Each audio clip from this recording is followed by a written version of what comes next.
Everybody hear me? Hi, Coach. Yep, we can hear you fine. We'll go ahead and open with a opening statement from you, and then we'll open up for questions from the gallery. Yeah, had a productive week in the bye week. Got a lot of good work in on Tuesday, Wednesday, Thursday. For us as coaches, during the bye week, just such a different week overall for us to get a jump in football, but also to get a jump in recruiting. With the two bye weeks this year, we really had a plan going into that first week, and then I thought we equaled that or surpassed it here the last week. What we were able to do as a staff, recruiting in-state, out-of-state, across the country. Uh, as our class begins to grow in this 22 class, really makes it harder on the back end to figure out exactly, where we stand. Again, this year being a little bit different because going into our last two regular season games, you got guys that may or may not want to be viewed as a senior moving forward. Obviously, there's a small number of guys that are six-year players that'll move on regardless. But some ongoing conversations with other guys. So the bye week kind of gave a nice opportunity for that to happen. From a health standpoint, really, the only Jamal Woods would be the only guy that is really in question for this coming weekend. Really, the last 4 or 5 games, been very happy with the way that we've been able to stay healthy. Competed very physical games, but been able to stay pretty healthy. I think it's a good sign of just the overall effect of our out of season, our winter conditioning, our fall conditioning, our summer conditioning. The effect that Tank Wright and his staff has had on our program has been monumental. So good work got good work Sunday night. We actually came back and got some good work Sunday night outside. Today they have the day off. Tomorrow we'll get good work Tuesday, Wednesday, Thursday. Really just wanted to go Zoom this week as been a little bit of surge around our campus with COVID. Had a desire just to kind of last 2 weeks, not only COVID precautions, but we just had a lot of guys the last 2 weeks, just a lot of colds, different ailments from the change in weather and to get our guys ready. So appreciate everybody. I know I didn't get a chance to buy you lunch today, so I apologize for that, but looking forward to getting on the road and playing in Iowa City. Obviously a place I know a lot about, but really doesn't change our game plan in any way. It's just about the players that are on the field, right? Doesn't matter what's happened in years past. It's about this year's team. Our guys love to play on the road. They have a kind of a mentality to them. I think they play very well. So excited to see this group go to Iowa City and see what can happen. So open it up for questions.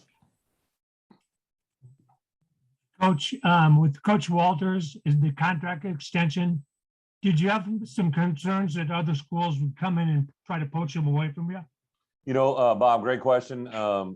It really was nothing driven out of more than really when I began to talk to Josh, going back to last December to where we are today, just about the support and the commitment from the university to let us put together a staff. I think my first numbers that I was given from a staff compensation standpoint was one that I was very pleased with. But I did say, as I know in this profession, I've had good coaches that have been poached away from me, and wanted to know if that support would be there. And Josh was very upfront about that. And then obviously this proof was in the pudding. I think defensively, what Ryan, our defensive staff overall, our defensive players have been able to accomplish this year has been pretty noticeable. And I'm not oblivious to the fact that if I hadn't heard from him, I would, right? So it was just some proactive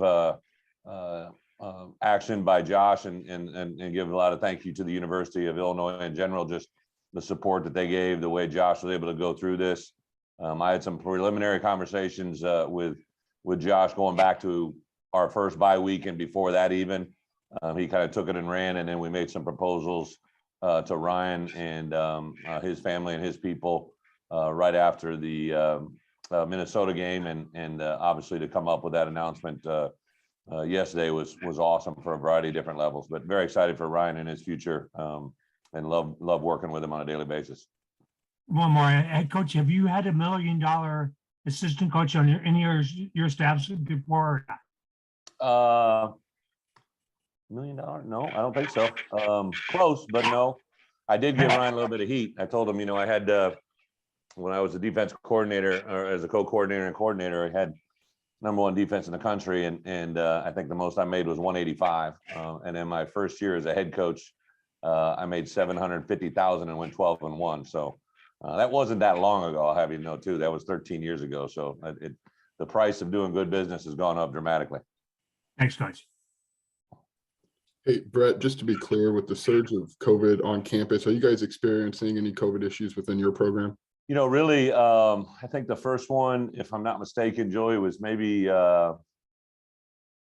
don't know if it was after, I don't know if it was after Penn State or after Rutgers. I know that we had a support staff member test positive, and then a student manager in that area tested positive as well. So really just being aware and on campus, have seen what's happened to other sports, right? Like obviously that's been well documented. So really haven't had any flaring up issues as of yet here. Definitely some guys. I actually got tested yesterday. I was out on the road all week last week, so I got my booster last week, and we were 100% vaccinated before the season. But as you all know, right, there's other complications that have arisen now to guys that have been vaccinated. So as far as student athletes, up to my knowledge, we've only had one the entire year. So it wasn't anybody who was into too deep right at the time. So it wasn't an issue. But as of right now, it's just strictly precautionary. And then I wanted to ask you, Ryan and you have both credited this defensive staff for really turning this thing around, all of everybody. How did you know when you put this together that it was going to work as seamlessly as it has? Just because there's guys with, pretty high level experience in the room. And how did you kind of get a sense it was all going to mesh? Yeah, I'd been out of the head coaching role for 3 years, so I'd kind of put together a list of names and things. And then when I got the job, you began to hear from different people, some high profile names, some names I was interested, some that I wasn't.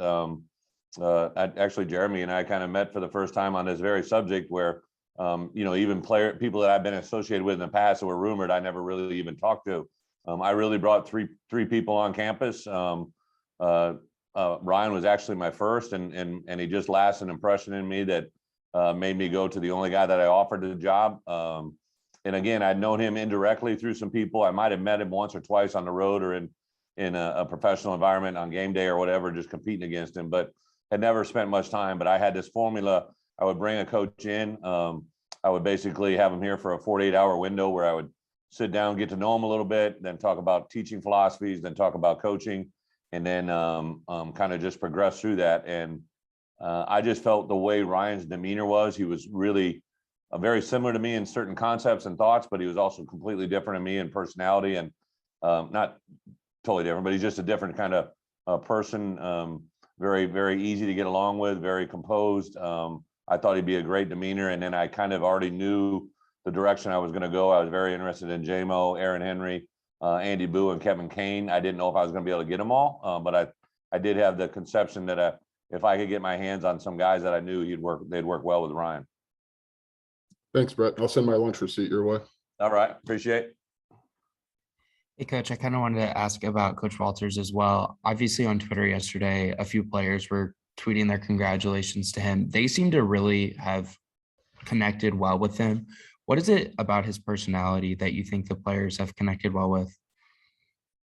I would say number one thing for sure is just his genuineness. I can't tell you how much that means to today's youth, right? Like kids usually have been deceived or lied to or manipulated really at different times during their life. So I think in college, especially when they're on their own for the first time, even a kid, that's from right down the road here in Champaign, they're coming into a new environment, a new program, a new way of doing things, a new scheme.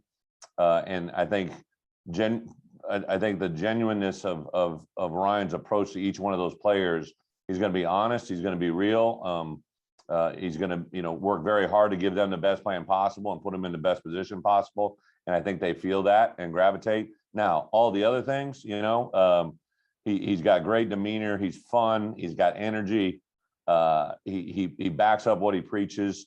I give all of our defensive coaches a little bit of heat. They like to wear their little Jordans and their little Lululemon pants. So he's kind of got the look that they go to. I just think he checks the box, and I think, to be quite honest, the way that whole staff interacts and works together really gives me a lot of confidence in the sum of the whole parts. And I think Ryan, even when we began to talk about his contract extension, the first thing he would mention is the ability that the defensive staff gives him to do what he does. He's made reference several times that it's the best staff that he's been involved with that gives him the support during the course of the week to make great calls on game day. And I think that humility goes a long way with everybody. Yeah, and then to follow up on him and I guess it working so well on that side of the ball. I know you don't like to talk about the past before you got here, but the defense really struggled. So to see him make it work so well this year, was there a moment in the offseason or training camp where you're like, okay, this is special. This is what he's doing is going to really work? You know, it was probably during the moments of adversity. I think it's easy to do things well when you're playing well, right? It's really hard to do things under faith when it's not going great around you. So I think I look back at maybe at times during the early fall when maybe it wasn't going great and the focus that he had, but also the focus the players had on him.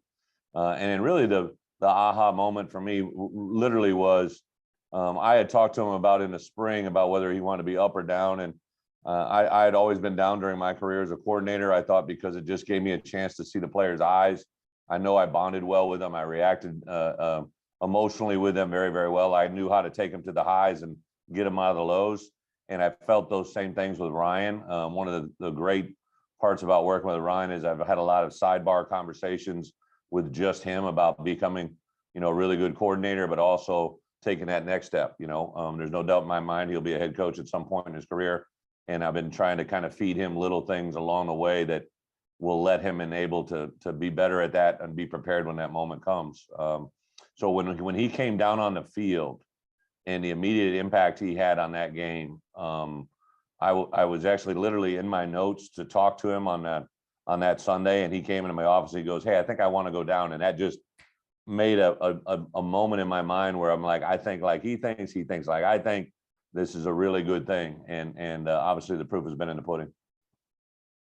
And then if I could get one more quick one, you mentioned the defensive staff wearing their Lululemon pants and their Jordans on game days. Do you think that's something that the players have been able to just connect with just because there's not a huge age difference between a lot of those people and their style and their music and whatever kind of things they have interest in? Yeah, so a great point, right? I think that's the way that people gravitate to in their minds, right? But Ryan Walters 20 years from now he may be still wearing Lulus and Jordans, but he may not be that age bracket that everybody thinks it gravitates to. Age is just a number, right? Like, so obviously I wear, Nike issue and kind of boring orange sneakers, right? But like my ability to connect with our players is no different from when I was 31 that I'm now 51. Like that element is definitely real. And I think people pay way too much attention. It's the content of the message. I do think that actually probably me giving those guys a little more grief than anything. But I think our players identify with the personality of our defensive coaches really, really well. And that shows in the way they play. Thanks, Coach. Enjoy the rest of your day. Thank you. Hi, Bret. What are your thoughts about this Saturday's football game against Iowa, just in the matchup? And then, of course, there is your connections to the program. Yeah, Scott, being upfront and honest, like I tell our guys, like I've known this day was coming, right? Just like somewhat similar to, not the same, but when we were going to play Wisconsin. You can't, and I don't want players or our coaches to ever shy away from their past and their history. I've always said, I've never met a successful man who isn't proud of where he came from, right? And I think that carries forward in this moment for me just as much as anything. I have a tremendous amount of respect for Kirk. He gave me a job. Phil Parker, the defense coordinator, I were as close gets on that first staff when we were together. Has had a tremendous influence on my coaching career overall. Really over a period of decades, right? And that's in itself what it is. That doesn't have any effect on Saturday. Saturday is about, this year's football team at the University of Illinois against this year's football team at the University of Iowa. It's in Iowa City, Iowa. It's at Kinnick Stadium. There's not one play from last week's game for them that's going to carry forward into this game. There's not one play from our season this year that's going to carry forward into this program. It's about the 11 on 11 every play on Saturday that matters. And that's not just coach speak. That's just what it is. I'm very excited for this group. It's been pointed out to me that we've lost 7 straight, right? Like, I don't need to throw that in our players' face. They've actually said it to me, right? Like, I know what this means to these players, and it's because of everything other than the fact about me, right? I'm just the newest equation into this thing. It's a nice little side piece, but that's nothing what this story's about.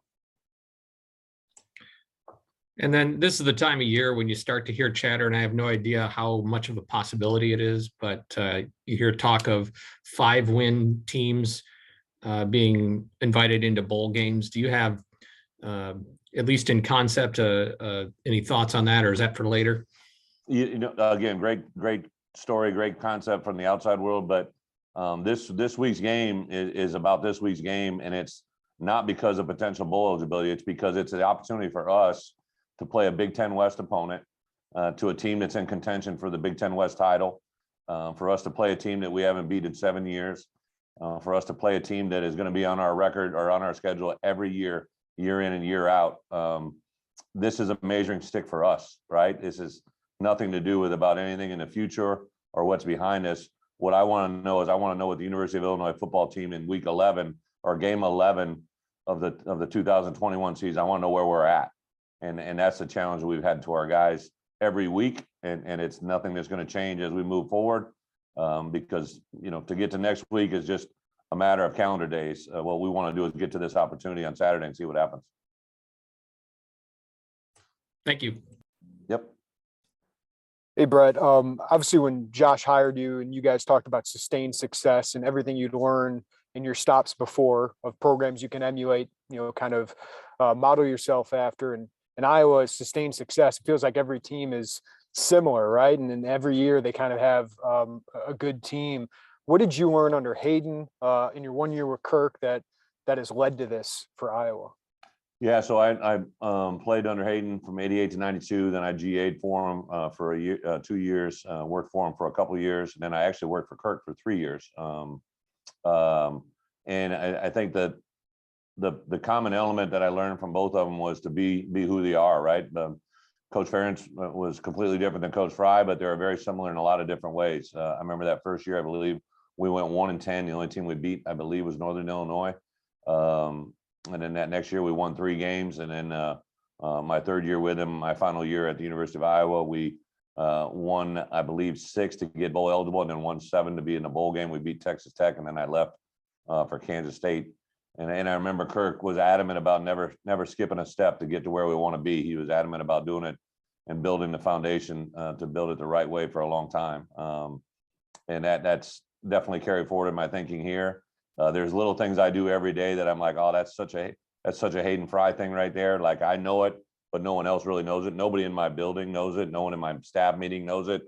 I remember having a initial conversation with Kirk when I didn't have a job, and he offered me an opportunity to stay on the staff, and I kind of actually gave him a reason why not to hire me. I don't know how smart that was, but that's how I kind of approached it, and thankfully he didn't take me up on it. Kept me in the loop, and learned a lot of really good football from him. So yeah, but then it kind of manifested as I grew. Then I went to Kansas State, and I was with Bill Snyder, and I realized a lot of the same things I had heard from Hayden, from Kirk, Coach Snyder was doing. And then I go to the University of Wisconsin, and I coach under Barry Alvarez, who was a part of all of it with all of them. And I began to see how it goes. And then crazy how the world works, right? To go to New England and be under Coach Belichick and realize a lot of things that I'd learned under Kirk were things that Coach Ferentz had learned under Bill, right? So just so many connect the dots moments in your coaching career. But ones that I know have a great effect and hopefully are going to build us to a point of having a lot of success, hopefully here in the future, very, very short fashion.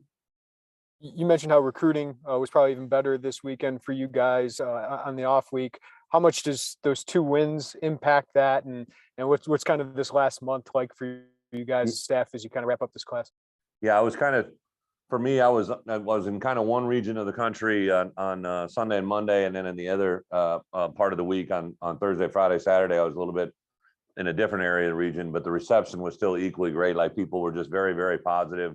When we got back in the meeting rooms on Sunday, we had I went around and asked every coach how it was on the road, what was the reception, what was the perception of our program, and just so many positives, right? Just so many really, really good things. And I said, well, congratulations, because all that's behind us, right? Like, let's get ready to play Iowa, and let's get ready to play at a high level.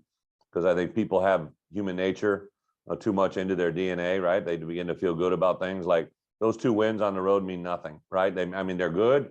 They're great things to reference and talk about, but for us and what we need to do this week, they mean nothing. There's not one stat that's going to carry forward to help us this week other than the experience itself. So, it's been very, very positive, and really all levels, right? I was in high schools, I was in junior colleges, I was in conversations with kids that are in transfer portals. Like, I literally have covered the gamut, and everything's been positive. So that's good. But it's nowhere where we want to be. Thanks, Bret. Bret, you had said previously you weren't going to talk about a bowl game. Is that in conversation now in the building, or is that still something you're not talking about? No, we just really don't. I think during the bye week, I made reference, like, hey, everybody may want to talk about what can happen at the end of 2 weeks, but all I want you to know is the only thing that matters is next week. So I know they're probably having the outside world chatter about it, right, and everything that goes into it, but it really it's complete nonsense to speak of it or talk about it, because it's not humanly possible until you play this week. So I get it. I understand why there's a dialogue, but the reality of the matter is, I met specifically with my staff this morning. We don't practice today, so it's a Monday. So usually they can kind of divvy up their world on different avenues, but I laid out a plan. I told them what we wanted to work on and what we needed to focus on, and that was the University of Iowa. What makes them so good and what they do defensively?